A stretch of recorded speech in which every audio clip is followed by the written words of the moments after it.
আর ভীষণ পারফেক্ট করছি। হলে হলে চলছে কাজল রেখা, কেমন সাড়া পাচ্ছেন? দারুণভাবে প্রশংসিত আমার শিক্ষিকা, তারপর পরিচালক হিসেবে যিনি রয়েছেন কিন্তু আরও উচ্চমানের একজন প্রথম কাজ এ ধরনের সাড়া পেয়েছেন, কেমন লেগেছে? আমি আসলে নিজেকে খুবই লাকি মনে করি, আর এখন আসলে কাজগুলো চলছে আপনাদের দোয়ায়। আর যখন নামিয়ে দেওয়া হচ্ছিল প্রত্যেকটি সিনেমা, তখন আসলে দর্শকের চাহিদাতে আবার কাজগুলো পুনরায় এসেছে। তো এটাই আসলে আমার অনেক বড় পাওয়া যে আমার প্রথম সিনেমা দর্শকরা আগ্রহ সহকারে এখনও দেখছে, ভালোবাসছে, আর আমি ভীষণ পরিমাণে আসলে দর্শকের ভালোবাসা পাচ্ছি এখনও অবধি। তো আমার জন্য এটা অনেক বড় পাওয়া। তারপর এই যে রোজার ঈদে আমরা কাজল রেখা দেখলাম, কাজল রেখা হয়ে আসলেন। কোরবানির ঈদে নীল চক্রে আসছেন, আরিফিন শুভর সাথে আসছেন, কেমন লাগছে যে প্রত্যেক ঈদেকেই প্রতি ঈদগুলো কি মন্দিরে দখল করে নিচ্ছে? এই দুটো ঈদ তো আমার ভাগ্যের সাথে আসলে মানে খুব লাকি ফিল করছি আমি। এখন প্রতিটা ঈদ তো আমি অ্যাকচুয়ালি বলতে পারবো না, কিন্তু শুরুটা আমার খুব ভালো হয়েছে আসলে। রোজার ঈদে কাজল রেখা, তারপর কোরবানি ঈদে নীলচক্র নিয়ে আসছি। তো নীলচক্র দিয়ে আশা করি এটাও মানুষজন খুবই পছন্দ করবে। তাহলে বলাই যেতে পারে যে হলিউড ইন্ডাস্ট্রি আরেকজন সম্ভাবনাই বলবো না, আরেকজন প্রতিষ্ঠিত নায়িকা পেতে যাচ্ছে।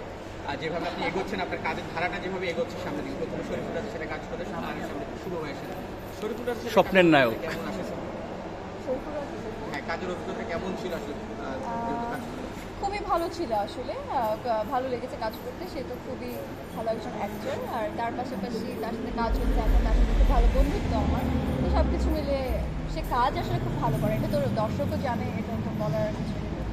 আর শুভবাসার নীলচক্র, এটা কতটুকু এক্সাইটেড এই কাজটা করে? আমি আসলে ভীষণ পরিমাণে এক্সাইটেড, কারণ কাজল রেখা দর্শক অনেক পছন্দ করেছে, আমি ভীষণ পরিমাণে ভালোবাসা পেয়েছি সত্যি কথা বলতে। আর নীলচক্র একদম এই জেনারেশনের গল্প, আপনার সোশ্যাল মিডিয়া কেন্দ্রিক। আমার মনে হয় যে কোনো বয়সের মানুষের এই গল্পটি খুবই ভালো লাগবে। আর পার্সোনালি আমি খুব এনজয় করেছি কাজটি করতে, কারণ ওখানে আমাকেও একদম অন্যরকমভাবে দর্শক দেখতে পারবে।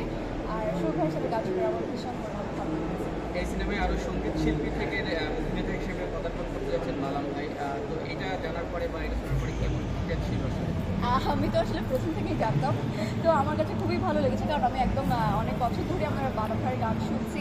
তো তাকে অভিনয়তে দেখবো, আই এম সরি মাঝে আসছে, তো তাকে যে অভিনয়ে আসবে বা আমার ফিল্মে একসাথে আমরা কাজ করবো, এটা তো কখন আমি আসলে কল্পনা করি। তো আমার কাছে ভীষণ পরিমাণে ভালো লেগেছে। ইন্ডাস্ট্রিতে গুঞ্জন শোনা যাচ্ছে প্রেম করছেন বন্দিরা,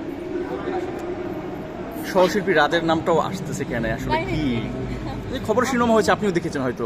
আমি বরাবরই বলে এসেছি, রাজ আমার খুবই ভালো বন্ধু একজন, আর বন্ধু থেকে প্রেমিক অনেকের হয়, আমার আসলে হবে না, আমার খুব ভালো বন্ধু।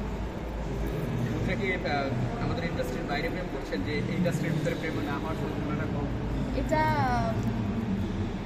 প্রেম তো করছে, এখন কাকে করছে কিভাবে করছে এটা দেখার দায়িত্ব আপনাদের, খুঁজে বের করুন আপনারা। এটা কি ইন্ডাস্ট্রির ভিতরে কিনা এতটুকু যদি বলবেন? এত কিছু বলতে পারবো না।